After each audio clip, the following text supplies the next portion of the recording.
Assalamualaikum warahmatullahi wabarakatuh. Perkenalkan, nama saya Aditya Pupi Rizky dengan NIM 1801530016 akan menjelaskan tentang klasifikasi penyakit jantung menggunakan Kegel.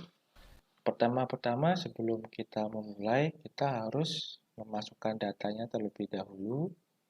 Datanya berupa CSV yang bisa dibuat melalui Microsoft Excel.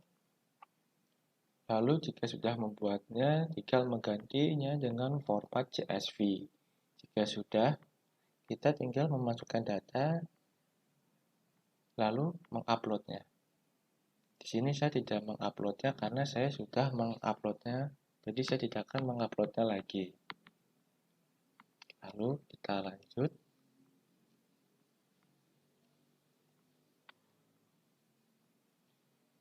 Di sini saya menggunakan library Shadowbomb untuk visualisasi, NumPy untuk memecahkan permasalahan yang berhubungan angka, Pandas untuk data frame, Matplotlib untuk grafik dari data yang ada.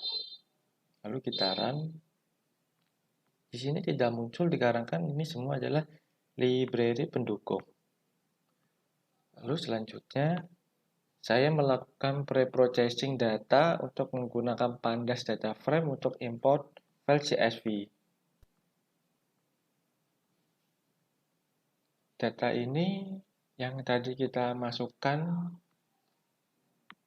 di sini, yang kita buat menggunakan Microsoft Excel,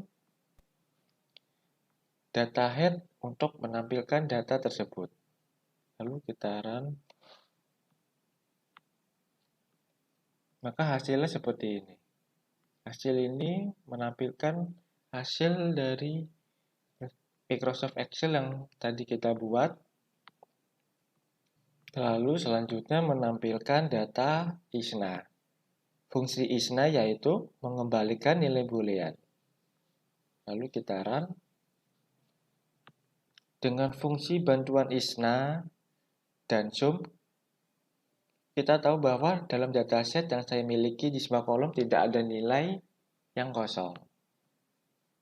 Lalu selanjutnya cek keseimbangan data. Lalu kita run. Dilihat dari output tersebut, data memiliki keseimbangan yang baik antara dua output biner, satu penyakit jantung dan 0 tidak penyakit jantung.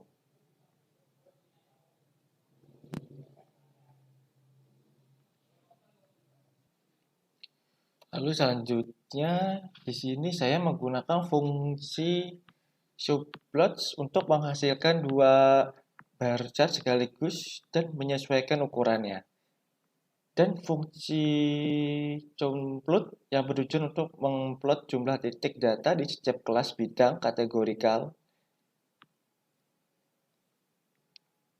Lalu kita run. Total pasien yang terkena serangan jantung.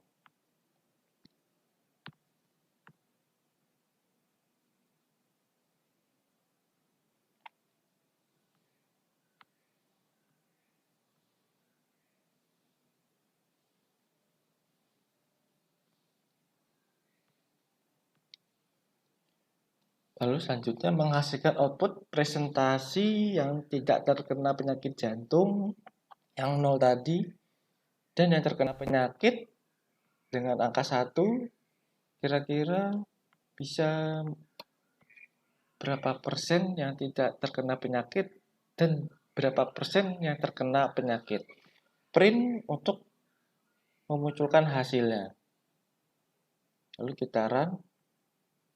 Maka di sini keluar persentase pasien yang tidak terkena penyakit jantung sebesar 45% dan pasien yang terkena penyakit jantung sebesar 54%.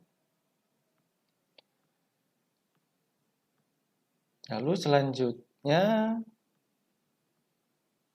menghasilkan output presentasi wanita dengan angka 0, pria dengan angka 1, print untuk menghasilkan gambar. Maka hasilnya presentasi pasien wanita yang terkena penyakit sebesar 31% dan presentasi pasien pria yang terkena penyakit sebesar 68%. Lalu selanjutnya kita hubungkan dan visualisasikan antara jenis kelamin dan target. Lalu kita run.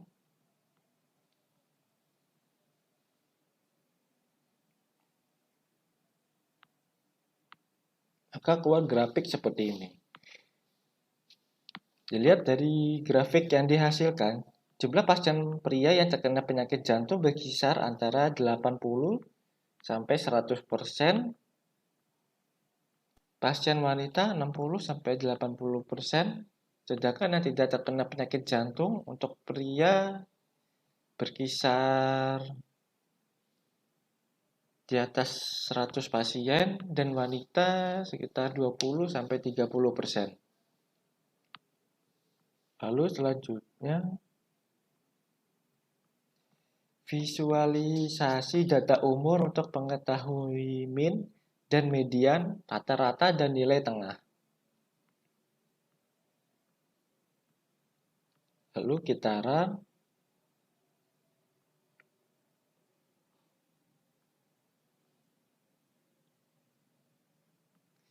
Dilihat dari grafik yang dihasilkan, untuk nilai tengah dan rata-rata berkisar antara 50 sampai 60. Lalu kita cek apakah hipotesisnya benar atau tidak.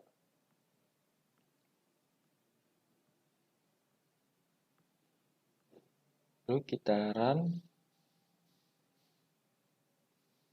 Hasil yang didapatkan yaitu hasil rata-rata umur adalah 54 dan median umur dari semua data yang ada adalah 55.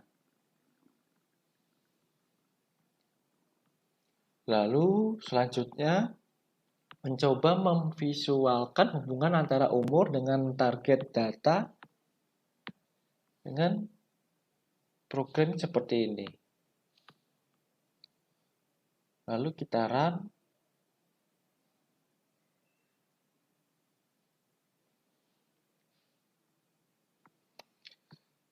Dilihat dari grafik yang dihasilkan, banyak pasien yang terkena penyakit jantung berkisar antara umur 40 sampai 55 tahun dan frekuensi tertinggi berkisar antara umur 52 sampai 55 tahun. Yang bisa kita lihat melalui grafik ini.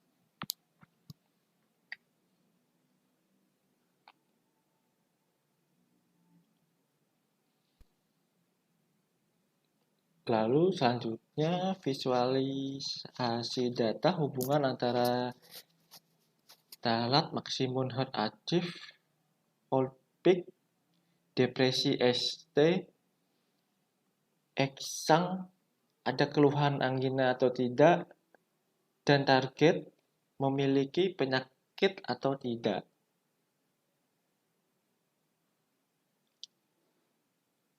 Lalu kita run.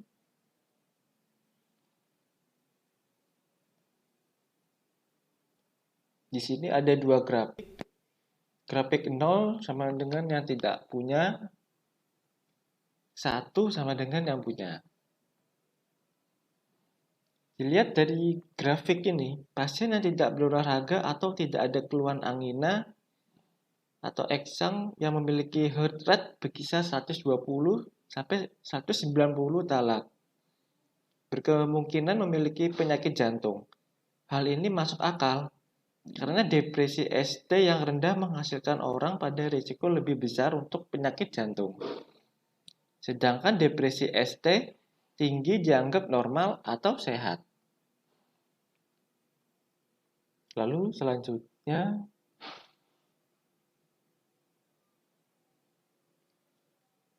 visualisasi data hubungan antara umur dalam maksimum heart achieve dan target memiliki penyakit atau tidak.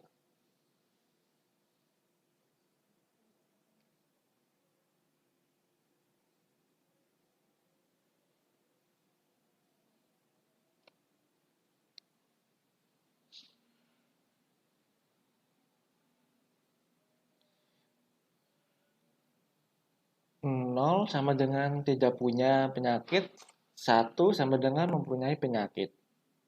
Dilihat dari grafik yang dihasilkan, banyak pasien yang terkena penyakit jantung memiliki maksimum heart rate atau talak kebanyakan di atas 150 di kisaran umur 40 sampai 60 tahun. Dilihat dari grafik ini.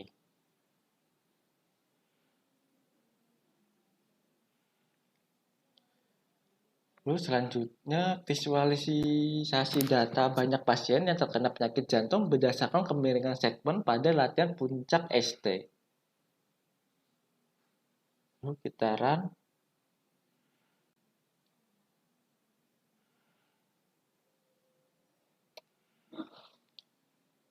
Kemiringan segmen pada latihan ST puncak 0 sama dengan upsloping, 1 sama dengan flat, 2 sama dengan downsloping.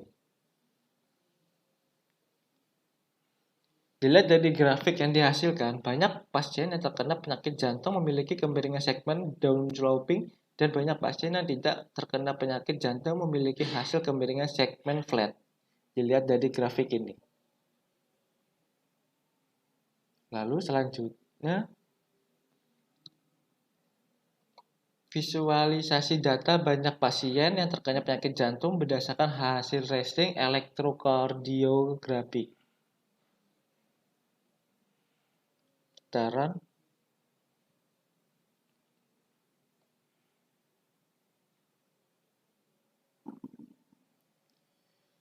0 sama dengan normal, 1 memiliki kelainan gelombang,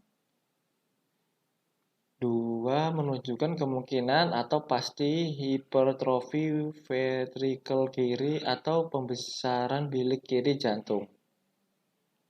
Dilihat dari grafik yang dihasilkan, banyak pasien yang terkena penyakit jantung memiliki kelainan gelombang ST, berkisar antara rentang 80 sampai 100 pasien, dan banyak pasien yang tidak terkena penyakit jantung menunjukkan kondisi normal. Dilihat dari grafik.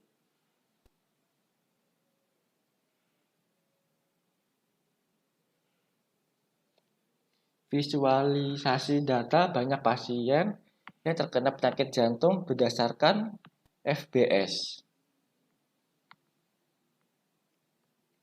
Lalu kita run.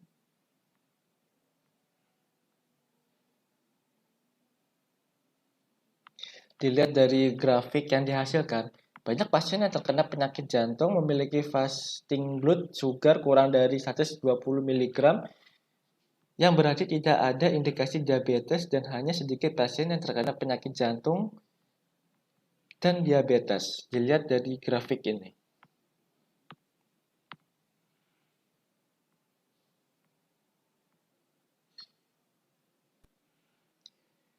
Lalu visualisasi data banyak pasien yang terkena penyakit jantung berdasarkan jenis nyeri dada.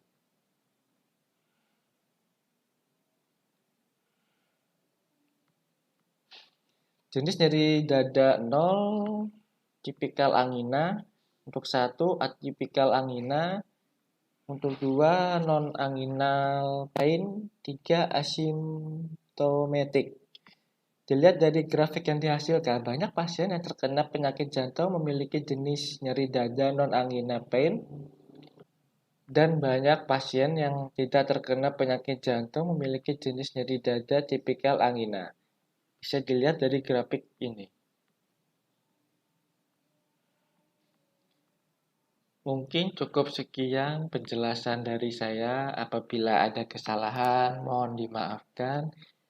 Wassalamualaikum warahmatullahi wabarakatuh.